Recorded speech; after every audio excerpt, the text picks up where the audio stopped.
नमस्कार, मैं नियाज खान। जिस तरह से नेपाल में दो तरह की सत्ता है, एक जो भारत को पसंद करती है तो दूसरी चीन के नजदीक है, ठीक उसी तरह मालदीव में भी दो तरह की सरकार आती और जाती है, एक चीन समर्थक और दूसरा भारत समर्थक। उसी चीनी समर्थक मालदीव की party progressive party of Maldives और उसके नेता पूर्व राष्ट्रपति अब्दुल्ला यामीन बीते लगभग एक साल से इंडिया आउट अभियान की अगुवाई कर रहे हैं। इसी पर मालदीव के राष्ट्रपति इब्राहिम सोलही ने प्रतिबंध लगा दिया है और देश में लगभग साल भर से चल रहे इंडिया आउट अभियान खत्म होने के कगार पर पहुंच गया है।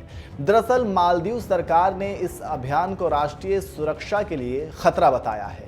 इसके साथ ही साथ कहा है कि दो देशों के बीच रिश्ते काफी तल्ख हो रहे हैं। ऐसे में सत्ता पाने के लिए देश को मुश्किलों में नहीं डाला जा सकता है, इसलिए इस अभियान को खत्म करने के लिए आदेश जारी किए जा रहे हैं और इसे प्रतिबंधित किया जा रहा है।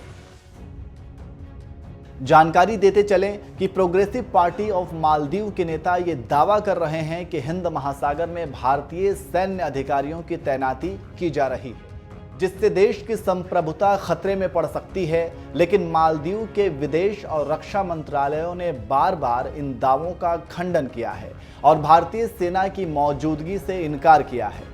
जानकारी की माने तो प्रोग्रेसिव पार्टी ऑफ मालदीव के नेता यामीन भारत विरोधी अभियान चलाकर सत्ता पाना चाहते हैं और भारत की छवि खराब करना चाहते हैं। विदेशी मीडिया की माने तो मालदीव संसद की सुरक्षा सेवा समिति ने इंडिया आउट अभियान के प्रभावों का आकलन किया है और मार्च में सरकार को रिपोर्ट सौंपी है, जिसमें यह पाया गया है कि भारत की नीयत ठीक है और मालदीव की स्वतंत्रता को कोई खतरा नहीं है, लेकिन फिर भी भारत विरोधी अभियान चलाया जा रहा था। जानकारी देते चले कि प्रतिबंधित किए गए पार्टी अभियान पर सरकार ने साफ किया है कि इस अधिसूचना में कहा गया है कि भारत के खिलाफ अभियान एक संगठित अभियान है, जिसका मकसद मालदीव और भारत के बीच लंबे समय से चले आ रहे द्विपक्षीय संबंधों को बाधित करना है। इसके साथ ही मालदीव की शांति और सुरक्षा को खतरे में डालकर इस क्षेत्र में शांति और सुरक्षा बनाए रखने के महत्वपूर्ण प्रयासों को